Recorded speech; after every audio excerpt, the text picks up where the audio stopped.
तो क्या तुम बताना चाहोगे? कौन बताएगा कांच की चूड़ी के गुण? दोबारा जोर से बोलो बेटा। मैं सस्ती हूँ इसलिए मुझे सभी खरीद सकते हैं। बिल्कुल वेरी गुड। मैं औरतों की कलाई पे सजाई जाती हूँ। और कोई? मेरी चमक पानी से खराब नहीं होती है। और कोई कांच की चूड़ी के बारे में आपको कुछ कहना चाहेगा?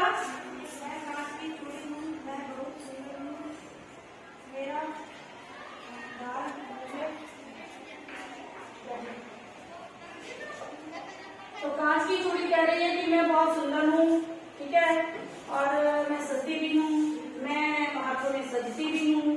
तो एक बड़ी बात और ये है कि कांच की चूड़ी हमारे हिंदू समाज में सुहागनों का श्रृंगार मानी जाती है। मानी जाती है कि नहीं? अगर किसी की चूड़ी पहनी होती है और लाल पीले हरे रंग की पहनती है ना, तो एक हमारे तीज त्योहार जैसे सावन की तीज है या फिर और भी बहुत सारे होली दिवाली त्योहार आते हैं तभी कांच की चूड़ी ली जाती है, तो तब भी पहनी जाती है। तो और ये कांच की चूड़ियां थोड़ा सा टूटती भी जल्दी हैं, ये भी बात है, इसमें थोड़ी सी जल्दी टूट जाती है कहीं पे लगी।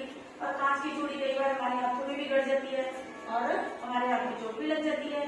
तो कांच की चूड़ियों के बहुत सारे गुण भी हैं, तो कुछ इनके हमें इनसे परेशानी भी होती है, लेकिन फिर भी हमारा समाज इसे अपनाता है। तो दूसरा टॉपिक है लाख की चूड़ियां। ये कांच की चूड़ियों का ग्रुप था, इन्होंने अपनी बात बता दी। अब लाख की चूड़ियां अपनी बात बताए, कौन बताएगा? मैं गर्मी में भी हाथों को सुहाती हूँ। लाख की चूड़ी कहती है ये। देखो, लाख की चूड़ी ने बोलती है कि गर्मी में मैं सुहाती हूँ, लेकिन कांच की चूड़ी गर्मी में तभी आती है, गर्म जाती है, गर्म हो जाती है ना। और कौन बताएगा लाख की चूड़ी के बारे में?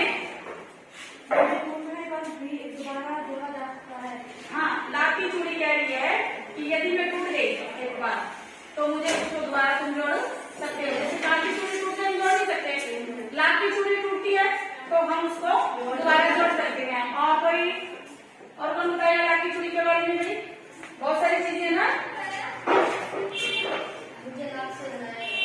मुझे लाख से बनाया जाता है, ठीक है। और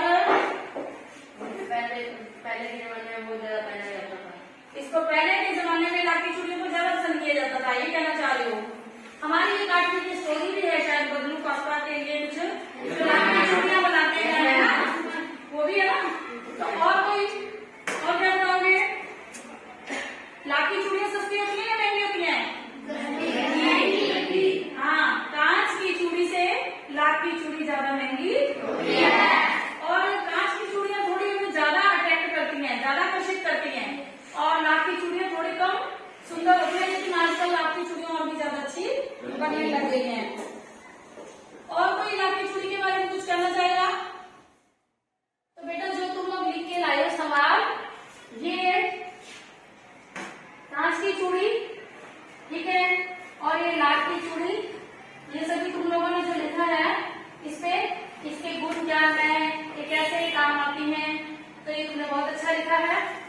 और आपस में तुमने जो सवाल किया कि लाख की चूड़ी अपनी गुण बता रही है और कांच की चूड़ी अपने गुण बता रही है, तो दोनों चूड़ियों ने अपने अपने गुण बताए।